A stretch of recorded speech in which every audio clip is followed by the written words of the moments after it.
I've had a lot of sleep paralysis experiences ever since I was 15 years old.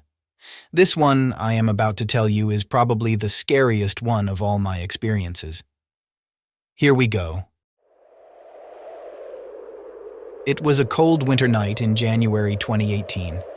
I was at my girlfriend's house watching movies with her and her siblings. I decided to go home since it was already 1 in the morning.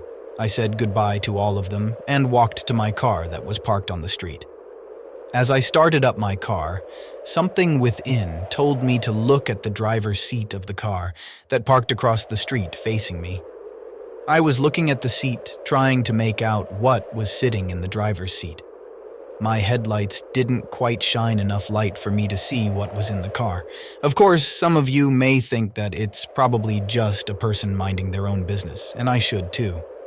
But the reason I was trying so hard to look at it was because I've experienced enough events to really know if it's just a person or an entity. I immediately got the chills down my spine and goosebumps all over my body when my eyes followed the silhouette of the figure sitting in the car. It was a person, but as soon as my eyes traced up to its face, it looked odd. Even though it was dark, I could see its eyes were very round and bigger than human eyes. The lamp post from the street was causing the eyes to glare, and I knew there was no way a normal set of human eyes could glare like that. I drove off and immediately called my girlfriend to stay on the phone with me. She picked up and knew something was wrong because I sounded scared. She knew because she knows about my past events. We stayed on the phone the entire drive home. I got in bed and went to sleep still on the FaceTime call. I was woken up to the sound of my cousin walking in the hallway to go use the bathroom, which was right outside my room.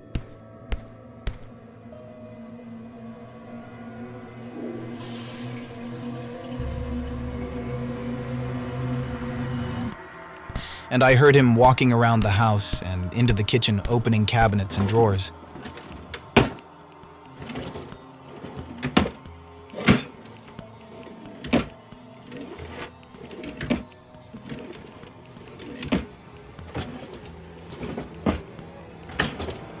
At that very moment, I felt numb and my ears started to ring. I knew exactly what was happening. I couldn't move. I couldn't yell out for help. I couldn't do anything but watch. I looked around the room because the FaceTime video still projected enough light from the brightness level of my phone, even if the video showed a black screen. As I was scoping out my room to find something unusual, I looked at the foot of my bed. Then I saw a figure moving in the corner of my eyes, which was the left corner of my room. I locked onto that corner in my room and saw that the figure was walking in circles very quickly. All of a sudden it stopped. It turned around slowly. I couldn't see anything but the outline of it.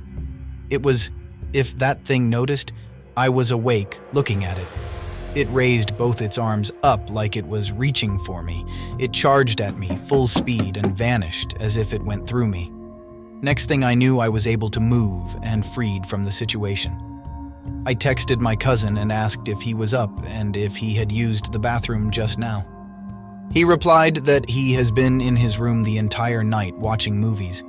He himself has been experiencing things in that house as well, but that is for another time. He knew something happened to me. He asked if I was okay, and I told him I just experienced an episode of sleep paralysis.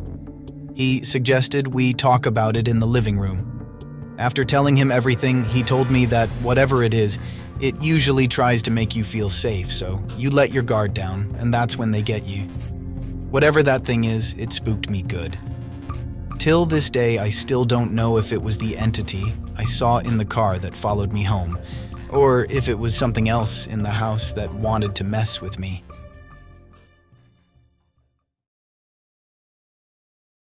This next story takes place at my girlfriend's house. One day, we went out to run errands and something had sparked up an argument between us. When we got to her house, I decided to go take a nap upstairs in her brother's room. The layout of the second floor had the main staircase leading up to the hallway, which was either a left or right turn. The brother's room was on the right side of the hallway, and my girlfriend's room was to the left. The foot of the brother's bed was facing directly into the hallway.